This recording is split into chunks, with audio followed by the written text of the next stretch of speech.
And there we go. So welcome everyone. As we all know, the results report comes out every year, and this is an important report for us to kind of reflect on the work of the Global Fund, and going forward kind of shape some of the messaging for the next replenishment. And we have just come off, I don't think I need to say this, but a tough year or so. And so I know that I am expecting that these the numbers from the results report are going to reflect the impact of COVID, and it's not going to be like the results reports from previous years. It is my guess.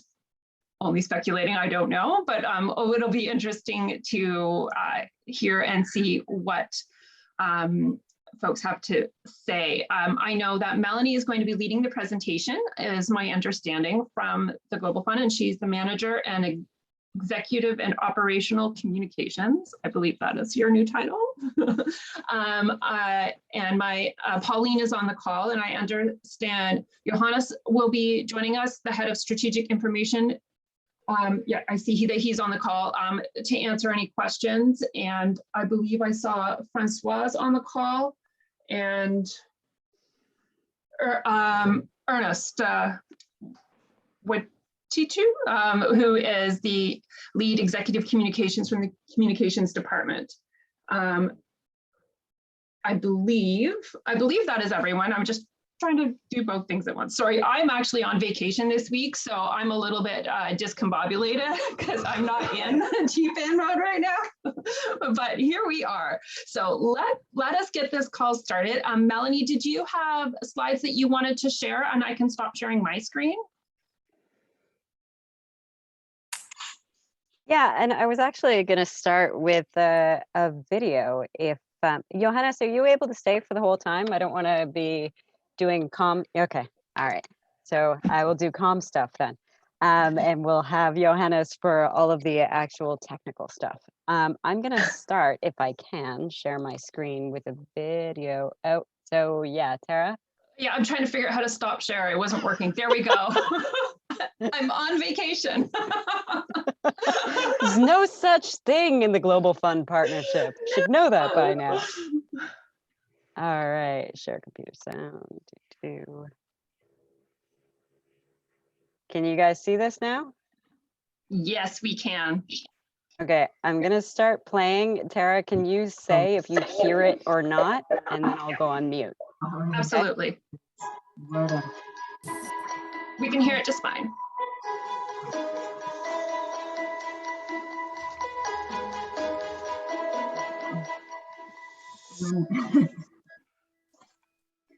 Yeah, I was just going to say that, and you know, on top of the, you know, sure that the tools and the right tools get to where they beyond.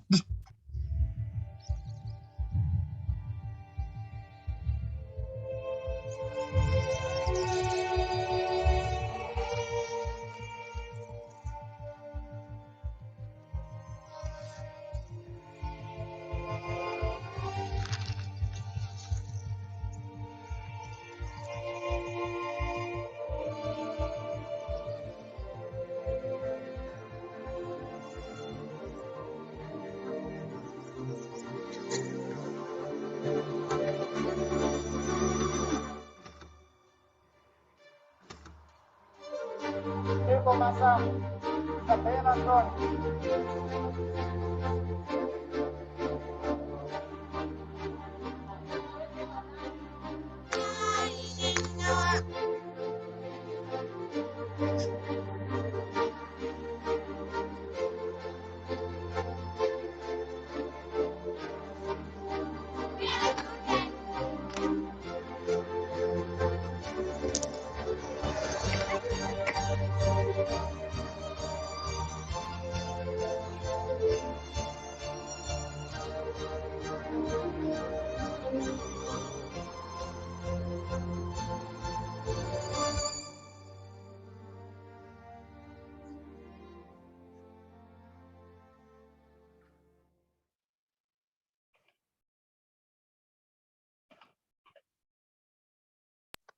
So I don't know about you guys, but that's still, I've seen it like 10 times and it still gives me goosebumps. And you'll see that this is not the usual results report. Being honest, I know that all of us have worked on these issues for a long time. When I first got the actual data from Johannes's team, I cried. We knew it was going to be bad, but it's just, this is something that we've been all fighting for. I'm going to share another screen, which will take us through the key messages. You can hang on a second.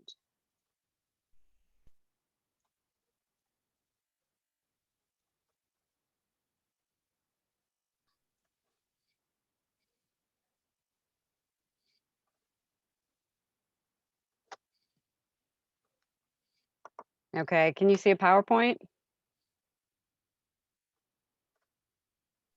Anyone? Yep. Yeah, Yep. we can now. Yep. Perfect. Done. Okay. All right. So starting up with what you're going to get. So the communications and social media toolkit, as we do every year, is being prepared. So we've got the full results report. It will be ready in English and French, but you'll probably get the English one first for the embargoed copy because the French is still being revised. We're doing an op-ed for Peter, press release in more languages than we've ever done before. So hopefully we'll hit more markets. Executive summary, again, in multiple languages, and that will be available by the 8th of September. We'll have some of them available today, but the other languages will come in. For the first time ever, we're going to have an interactive online version. This goes live on the 8th of September. So you'll be able to search for each of the countries to see behind all the data rather than just having the portfolio information. Key messages and talking points, as always, multimedia resources, one of which you just saw, and social media messages. So we're planning on that going out to everyone today. Again, strict embargo, please, please, please, until the 8th of September. The key messages for this year, as the video summed up, the COVID has had a horrible impact on everything. And this is the first time in our 20-year history that key programmatic indicators have actually gone backwards. But the good news, bad news is it could have been a lot worse, and it would have been a lot worse if it weren't for the determination of Global Fund partners around the world. So the next message is about that fast and enormous response from the partnership. Again, another kind of good point, decades of experience, our resilience of the partnership and everything that we have built to fight HIV, TB, and malaria is also being used to fight COVID-19. We've also seen that COVID-19 has led to a number of innovations and new program changes, some of which were long overdue, that actually helped some countries regain some ground last year or hold on to their progress. And it's going to help us regain some of that progress this year and fight better in the future.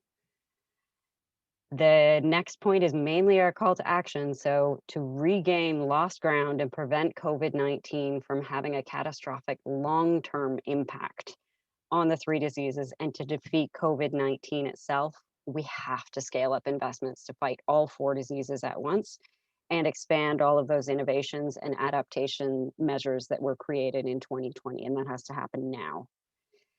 The 44 million lives number is actually what we normally lead with, and where it's awkward.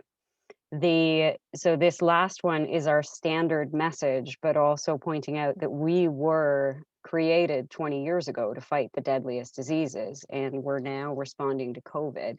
We have saved 44 million lives, which is great news. We normally do not say how many lives were saved in an individual year. This year in particular, it's also particularly sensitive because to date, I think it's 4.5 million lives have been lost to COVID. So for us to go out and say we've saved 5.4 million lives looks disrespectful. So we're going to be focusing on the whole 20-year number.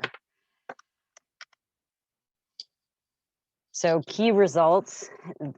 Again, we don't normally compare year on year because our data colleagues are always very particular about the grants change year on year slightly. So you're not ever comparing apples to apples. But this year, because of COVID-19, we felt that we had to, because this is the only way that we can really quantify the impact. So you'll see on here, the ARV actually went up. Part of that may be to do with multi-month dispensing, but treatment went down, which also means, or testing went down, which also means that fewer people were put on treatment right away. Prevention services went down. For malaria, mosquito nets actually went up. Again, we'll be looking into all of the best practices, but a lot of this is because the mosquito net campaigns are done at the community level by community health workers who were able to adapt much more quickly. And as you know, the mosquito net campaigns change from year on year, but what this does show is that the campaigns that were scheduled for last year, most of them went ahead successfully. For TB, down 18%. TB was the worst affected. One good thing for TB was that we reached more children who were exposed to TB in 2020. It was a 13% increase over 2019. And then the next one is about the funding. So the 4.2 billion last year as part of our core funding. Last year alone, you all know, we did 980 million on top of our core funding for COVID-19. And as of just this month, a few days ago, it was up to 3.3 billion. So this is our usual graph showing how much things have gone up. You're not going to see much change on these yet because the TB and malaria graphs are based on data from WHO, which doesn't come out until the end of this year. So all of the data in the report external to the Global Fund's results data, all of this is for malaria and TB is from 2019. HIV numbers are fully up to date.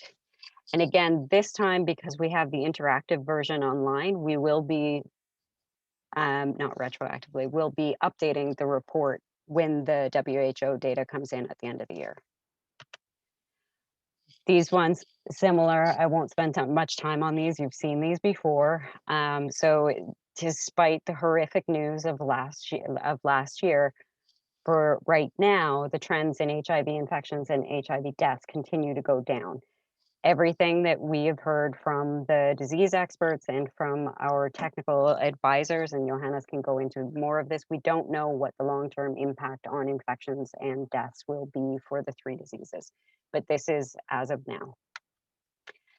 For HIV, this gives you a bit of an indication of where the major drops were.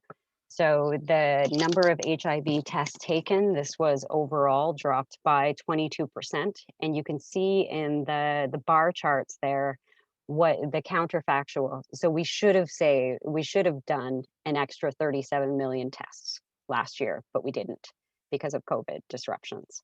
Country by country, you can see how they were impacted and which ones made up the bigger share. Nigeria is the one good story, success story, I guess. Part of this is because of years of work from the country and with Global Fund support to get on top of the HIV situation, but also they took advantage of COVID-19 and anybody who went into the hospital, they tested for, or a clinic, they tested for HIV. So they actually went up with the number of tests and found more people than they ever have before in any other year. Again, TB, steady progress, similar, and especially for TB, we'll probably be hearing more from them once the TB report comes out later this year. And tuberculosis, this one was also just huge drop. And you can see all of the countries there that are particularly affected, and these are some of the highest burden countries for TB. And I think that the Nigeria and DRC comment is not for this slide. Kind of, they're a bit above, but not that much. And that's more than 1 million fewer people treated for TB. Malaria, similar. And malaria cases also dropped, not by as much as for TB, but still we would have done 42 million additional tests last year if it weren't for COVID-19. There are some countries there that obviously did much better than others. That one. Okay, I think somebody's just gone into this slide, which is great because they corrected it. So this is the graph that you've probably seen before about how countries are using COVID-19 funding. So this is the information that you've seen. 3.3 billion has gone to fighting COVID through C19RM and grant flexibilities. And that's about it. So we have a full key messages and talking points document, which gives you all of the statistics and especially on RSSH, procurement savings, et cetera, so that you can just quickly pull those out.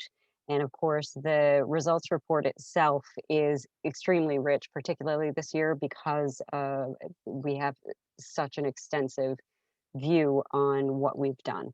And I will stop there.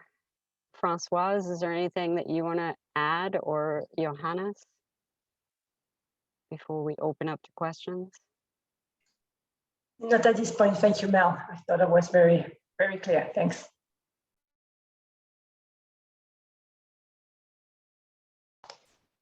All right. If you guys don't have anything else that you want to add, I'm going to open up the floor to questions. You can pop a question into the chat or raise your hand, and we'll be happy to, I'm sure everyone will be happy to answer your questions.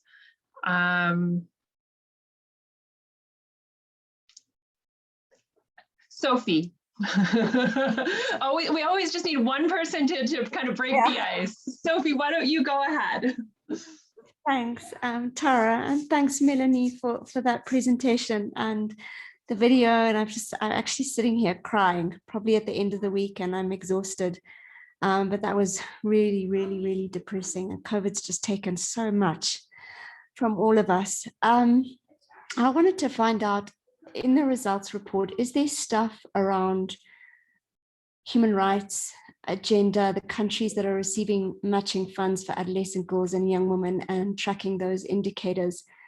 Could you speak to a little bit about that stuff, the violence against women that everyone, the world over has reported from COVID? Is there stuff in there on all of that? Thanks very much. We have information specifically related to the Global Fund's work on AGYW in particular. Off the top of my head, I think in the 13 priority countries where we're trying to get the infections down amongst AGYW, it's gone down 41% since 2010. So in all of those countries, I think except for one, and there is a graph on that, it's getting better, but not fast enough. There's also another graph on the split between young people getting HIV between men and women. And there's information particularly on our Breaking Down Barriers initiative and the work that we've been doing on human rights.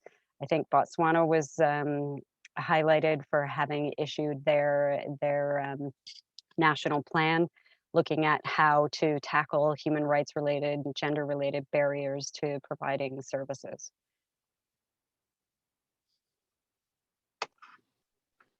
Thanks, Melanie. I see Kevin and David, so why don't we take those two questions, and then we'll open up the floor again to see if there are additional questions.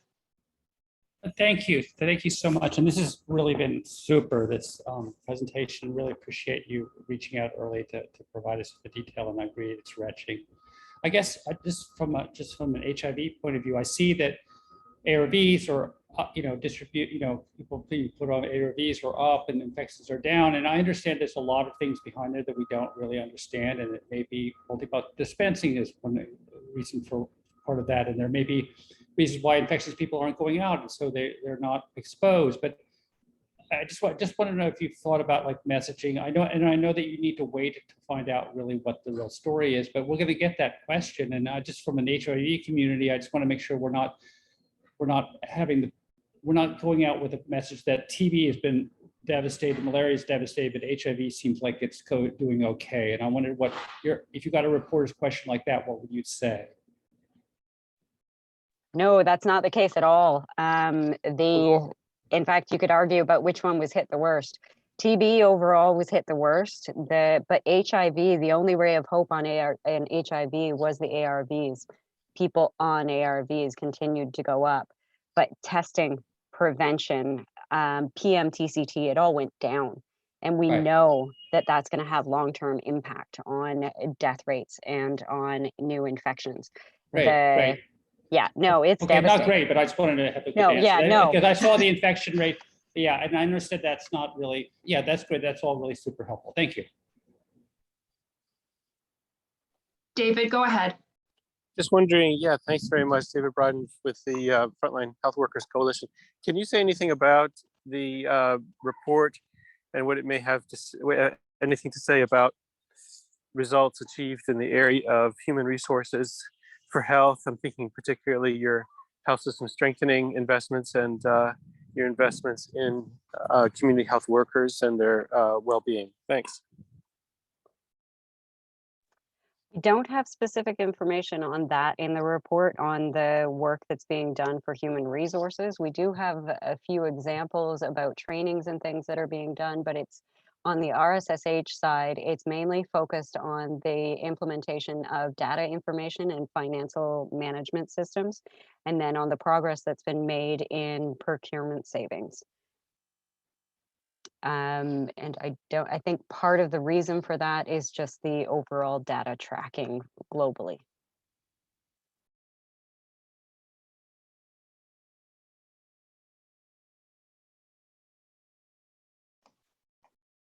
Thanks, Melanie. David, did that answer your question? Answers it badly. It's not what you want to hear, I'm sure, because otherwise you wouldn't have asked that question. Sorry, David. Yeah, I mean, I just think that if the fund, if an important part of the forthcoming strategy is strengthening health systems, then it's probably going to be important to have some ways to document your impact in that area that go beyond what you just mentioned.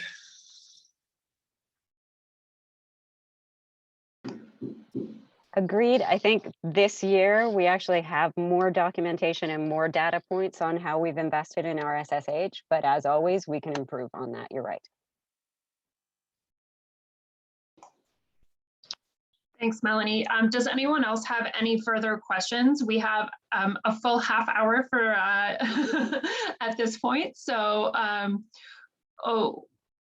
now is your opportunity to ask those questions that you might have regarding the report and what Melanie has presented. And Francoise has put into the chat, the report is also the longest ever. So I'm guessing a lot of reading. I'm interested to see the actual report and now I'm seeing into the chat, Lorianne from Global Health Advocates. When is the report going to be published officially? I think she missed that. And when is that fabulous video going to be available? Sorry, I'm throwing some additional stuff in for David. David, you made me feel bad. There is stuff in there. It's just probably not as much as you want, but I'm just giving you some of it so you can see that there are statistics and some information about what we've been investing in. They just don't necessarily have a pretty graph on the community health workers next year.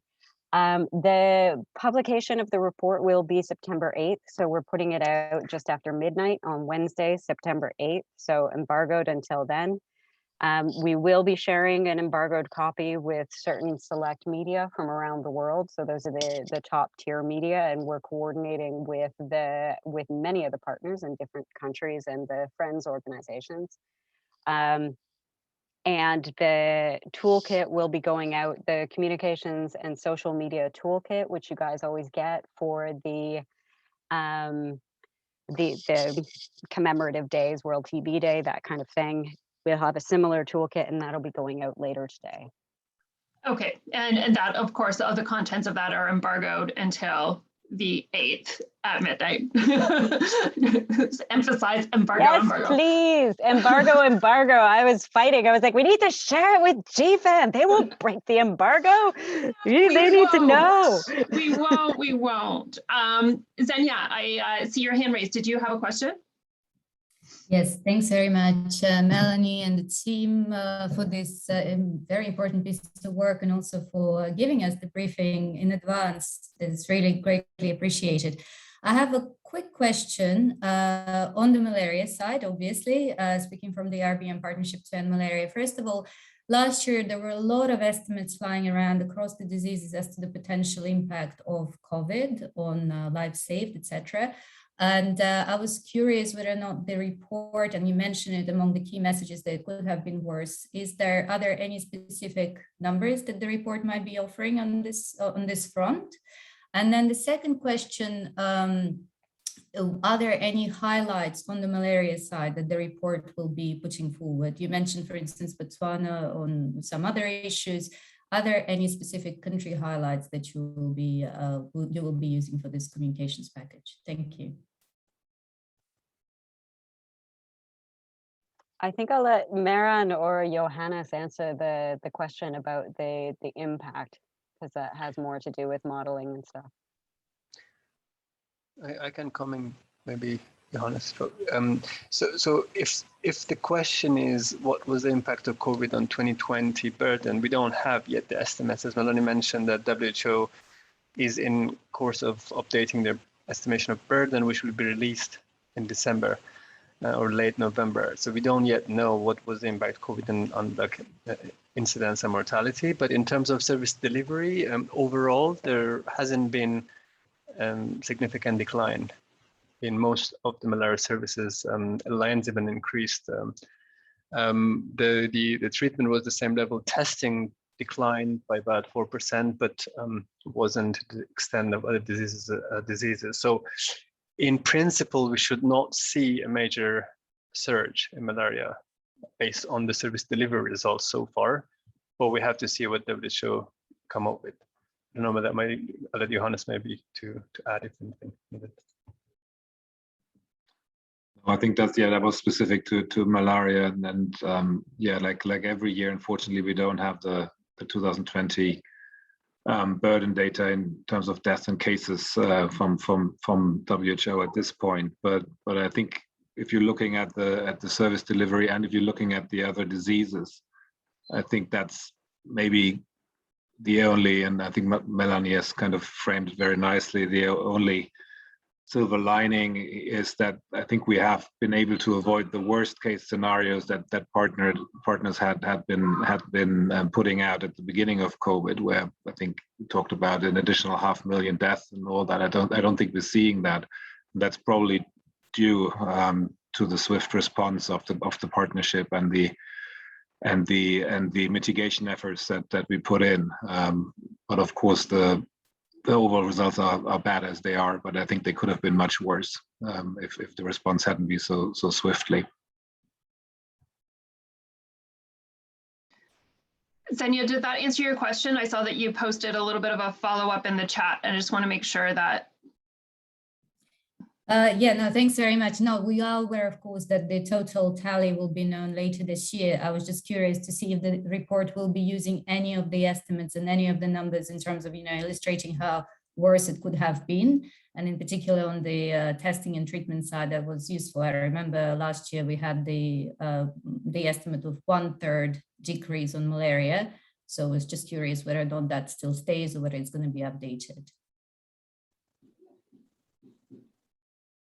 So you're referring to the estimates that we had done last year that were from Stop TB and that kind of thing, looking at the potential impact from COVID? Well, I don't wish to prolong the discussion. It's just I remember that on malaria there was an estimate that came out of a 1/3 decrease in the care-seeking behavior on malaria sometime last year. So whether or not you're going to be mentioning any of those numbers in the results report. No. All right. Crystal and Tara, I see your hands raised, but there's just a couple of questions in the chat that I want to get to first, and then I will get to both of you. There's one from Mikhail.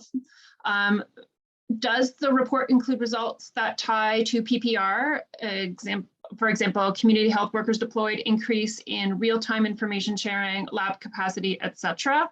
And then there's also a quick clarification question. The embargo is at 12 a.m. CET on September 8th, which I assume it is, but I don't want to speak. I don't want to make promises I can't keep. Yes, Geneva time. Geneva time. Which means the folks in Canada and the US get a head start. So does the report include results that tie to PPR? Yes, it does. So the information on a lot of that has to do with the amount of data systems and which kind of countries are working on that, but probably not as far as you would want it to go if you're specifically looking at PPR. But there is information about the data systems in particular and financial management systems. Thanks, Melanie. It's Mikhail. Appreciate that. If I could just do a quick follow-up, Tara, sorry, I'm jumping in a little bit out of line. Go right ahead. Go right ahead. Melanie, curious, is there also anything about specifically about the role of community health workers and how many have been, employed or no? Okay. No, we have the general, we've done the generic calculation about how many community health workers are in countries where the Global Fund invests, and that's 2 million. But beyond that, we don't have the detailed breakdown, no. We're hoping to get that for next year, but not at this time. Okay, thank you. Hi, sorry, my dog is freaking out in the background. So okay, Crystal and Tara, do you want to ask your questions and then we'll take the answers? Crystal, go ahead. Okay, so I'm just wondering if some of the potential long-term impacts of this of the performance that we have seen due to COVID-19 are in the report. For example, I know that in Uganda during the COVID-19 lockdowns and generally over the last 2 years, we've been seeing in the news a lot of really high numbers for like defilement of girls because they've not been going to school. You have like large numbers of girls that were staying at home because all schools were closed and they're locked, everyone is locked down, and there are very, very high numbers for defilement, very high numbers for teen pregnancies, and pretty high numbers of girls being married off, like young girls being married off and that kind of thing. And I was thinking that with the big decline we also saw in the HIV testing, I don't know if that kind of the possibility that we're going to see increased numbers of HIV prevalence in this age group, is that kind of possible impact? Is that something that's in the report? I don't know. So the report is focused on the actual data that we have. So we haven't seen that, but we do allude to that and say that we don't know what the long-term impact of this is going to be.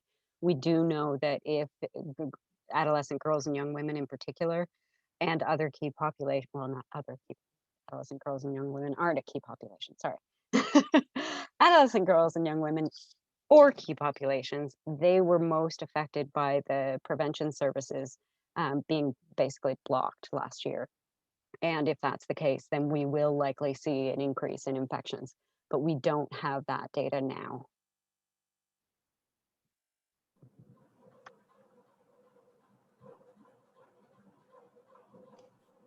Thanks, Melanie. Tara, did you want to go ahead? Yeah, thanks everyone. This might be a bit of a long shot, but I'm wondering if the report includes anything on domestic resource mobilization and maybe any counterpart financing for global fund investments that came from countries, whether short term or over the long term, the last 20 years that Global Fund has been working. There's a stat on co-financing levels that I can try and dig up, but there wasn't anything specific. Johannes, I see you're about to jump in. Yeah, no, there's a stat on the level of commitments that we see countries make in the area of domestic resources for the current cycle, which is not too bad of a number, but it's commitments, and partly those commitments have been made even before COVID hit. But I think it shows a more than 35% increase over the previous cycle, which is an aspiration. And I think, of course, now the work we'll have to do to make sure that countries are sticking to those commitments. And I know that there is a risk that, of course, those resources are diverted to COVID or other priorities. And so it is a positive number in the context of our co-financing policy and the commitments that countries have made to us. And of course, the work now will be to work with countries to ensure that those commitments are actually realized. But that's the only stat I think we have in there on that in terms of numbers. Okay, that's great. Do we have a sense of how we'll be following up to see whether commitments follow through? Is that going to be an official thing at the Global Fund level, or will partners have to be following that on our own? This is basically the bread and butter work of our implementing our SDC policy. And as you know, we have a new health financing team that's much better resourced than previously. So there's a lot of efforts on that. It will be work with partners. It will be work with the governments. It will be working with our country teams and other partners that are on the ground to track that to start with, and to identify those countries where there's potentially the biggest risk that commitments are not going to be met, and see how we can leverage then all means that we have to ensure that it's happening. But that's work that's, I think, in the context of even the last cycle, we have intensified, and it's now really in the hands of an own department. So it's a challenge, but obviously a challenge that we as a global fund have recognized and are actively trying to address. That's great. Thank you so much. Appreciate it. Yes, thank you, Johannes. Does anyone else have any other questions? We still have another 20 minutes. So that if you have any additional comments or questions, I see David has just put in a note that health budgets have been cut in 16 countries. Yeah, so in the narrative of the results report, there's a lot of we don't know when it comes to the COVID-19 impact. When it's clear and we can see what it did to HIV, TB, and malaria programs, we've put that in. But in other areas, particularly around domestic resource mobilization, we have said we don't know how much this will impact the country's ability to increase resources to health. So it's not a specific stat, but it's in there.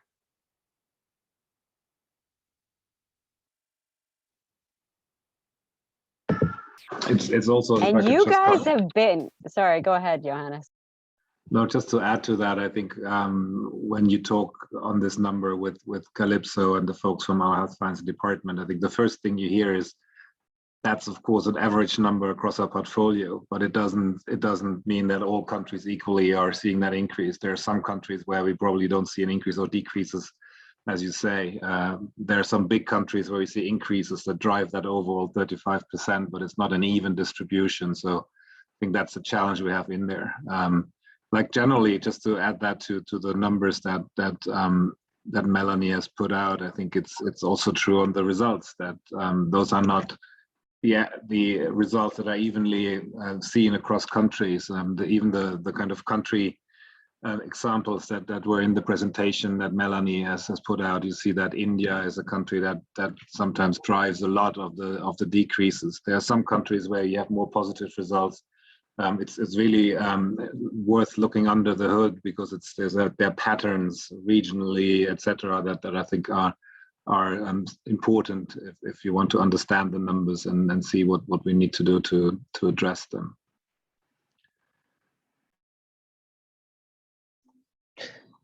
And there's another question in the chat from Kevin Fisher. Will you be discussing how the COVID-19 response mechanisms funding has been allocated and will be allocated to address these impacts?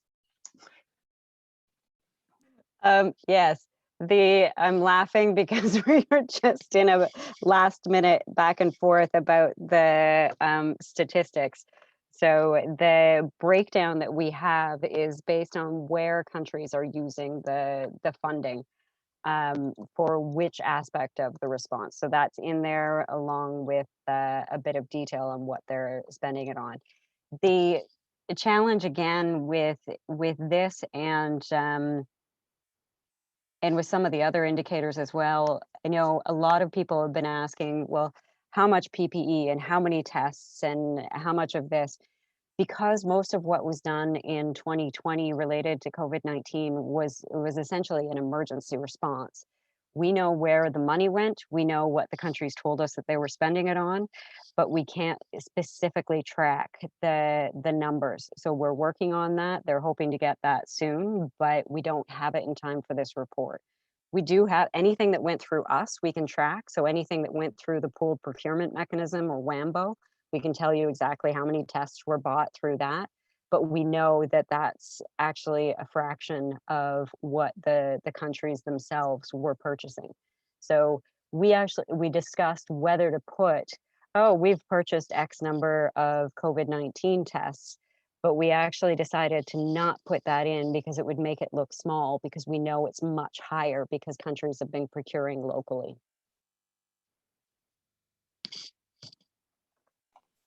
Thanks, Melanie. Does anyone else have any questions? I think Melanie at one point was about to accuse us of not asking any tough questions. Like, is this because like the Asia team is the tough teim, or like is it we should always have meetings on Friday afternoons? I don't know. Before a long weekend in North America? Or should I just always start with a video that makes people cry and then no questions? I was expecting, like, to try to keep this down to the hour, because I'm like, I need to 11 o'clock. I've got more vacationing to do. But I want to thank everyone for joining the call, and for the Secretariat for taking the time out of their day. I know that it's been a really busy time, and I know we very much appreciate these calls and this opportunity.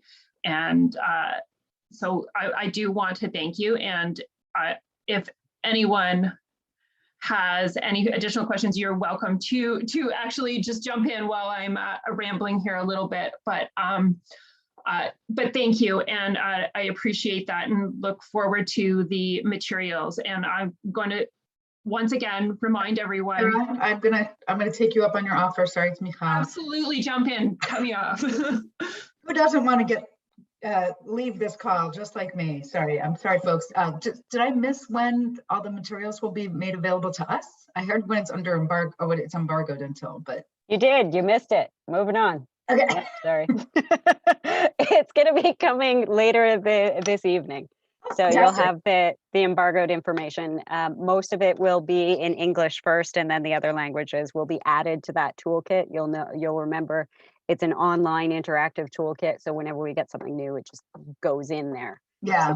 So and again, Melanie, I feel like September you're too giddy. 8th. September 8th is the embargo date. I'm giddy because it's that results report time. It's borderline insanity. I think that's coming through. Thank you for all the hard, incredible work you all have done on this. Looks like you have an encore request here. There's been a request to play the video again. Do you guys really want to go into your weekend? Like, oh my God. Is that because somebody didn't see it or you want to see it again? I'm happy to play it again because that means I stop talking. All right, play it again. Done, hang on. And while Melanie's getting that set up, I just want to remind everyone that everything's under embargo and that and it'll be on the 8th that it is public, and we are not going to post our video or our recordings of these calls until the embargo is lifted, obviously. So just want to clarify that, make sure everyone is clear on the call. Melanie is just going to play that, and then we can wrap up the call, and if anyone has any questions. But just before you hit play, in case people are dropping off, I just want to remind folks that to keep an eye out for from us. We will be pulling together some thought leaders calls in the upcoming weeks, so please do keep an eye out for those invitations to those calls. And GFAN is also putting together our own seventh replenishment ask, kind of taken from the GFAN membership of what we think the 7th replenishment ask based on the numbers that we get from some of our key allies. So that will be coming in the next few weeks, month or so, ideally. So without further ado, Melanie, please take it away.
Informação apenas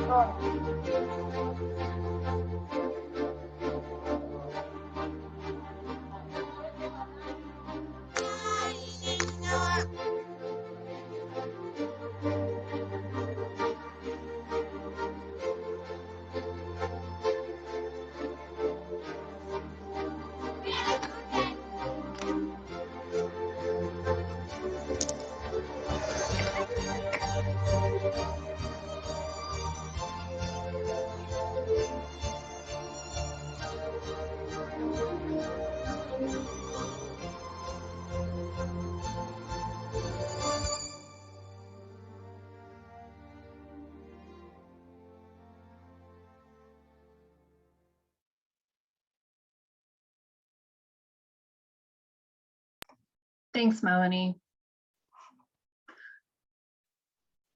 So if no one has any further questions or any additional comments, I think we can leave it at that. Perhaps a fitting note to end the call on. I appreciate again everyone joining the call today. For many of us on a long weekend, on the Friday before the long weekend, and for others, a kind of a late on a Friday. So thank you again. And if any of your colleagues have missed this call and wanted to join this call, we will be holding it again on Monday. I'm afraid the time It's at 10 a.m. Tara. Thank you. CET. 10 a.m. CET on Monday. For those, if anyone would like to join that call, then they will be able to get the information in advance. So thank you again, and I appreciate it. And I hope everyone has an excellent weekend, and we will, I'll be in touch again soon. Thank you. Thanks, everyone.